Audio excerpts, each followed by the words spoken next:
სიუჟეტი აივანზე რო გამოდიან, აი ეს აივანი გახლავთ, აი ეს აივანი. 71 წლის დავით რაფავა ფილმის გადაღების პროცესი ხსენებს. დათა თუთაშხიასა და ნინო თავხელიშვილი შილერისა საუბრის ეპიზოდი სწორედ მის აივანზეა გადაღებული. 1978 წელს რეჟისორმა გიგა ლორთქიფანიძემ აქ ფილმი დათა თუთაშხია გადაიღო. ყოფილი გეგეჭკოდების ბინაზე და ვიღაცამ მოახსენა რომ შეგედი მოდისო და ამ დროს შეეშინდა თუ რა იყო უცბად დგებიან ქალბატონი სოფიკო და ბატონი მეღვინეთ უხუცესია და რა დაინახოს და გამოდიან ამ აივანზე და აქ მიდის საუბარი მათ შორის. ამას ეხლა მე ჩვენ მეზობლები ახალგაზრდობა ამას უყურებით გაღმა ტროტუარიდან. ქალბატონო ნანო. არსნე. ნანოს გოხმერთვან. ასე მგონია რომ ჩვენ დაბადებიდან ვიცნობთ ერთმანეთს. აბა მე გეტყვით ერთს.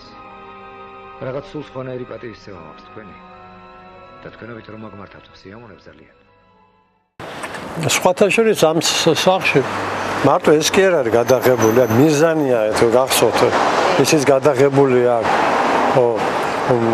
მე კიდევ ამბობენ რომ მე არ მახსოვს, მაგრამ შტირლიცის ზოგიერთი ნაწილი ეს პასტორში იქ აივნიდან რო ყვავის რო დაუდებს რაღაცას ანიშნებს ხო მომენტი ხო გახსოვთ ეს სიუჟეტი ეს აი ამ აივნებზეა ლაპარაკი. სამსართულიანი სახლი თამბაქოს მწარმოებელ ძმე ბოზარჯანციებს ეკუთვნოდა. შენობის არქიტექტურა ერთ სტილშია გადაწყვეტილი. სახლი პარიზიდან და ვენეციიდან ჩამოტანილი მასალით ამოპირკეთებული. შემორჩენილია ბოზარჯანცის მეუღლის ვარვარა აგასიევას პორტრეტიც, რომელიც დოდო დოლიძემ წინაპრებისგან მიიღო. აი ამ ოთახს რო ხედავთ, ეს არის ნაწილი დარბაზის, რომელიც იყო 100 მეტრიანი.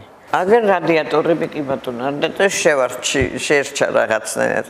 ძალიან ბევრი მოდის და გთხოვს როგორც ესე რა ვიცი ჯარში უნდათ ასეთი სილამაზე რატომ როგორც ანტიკვარი ისე მოყვიდეთო და ჩვენ ახლა არ თანხმდებით ამაგაზე და აი ესე შეგვჭა ამდეხანს ეს რადიატორები.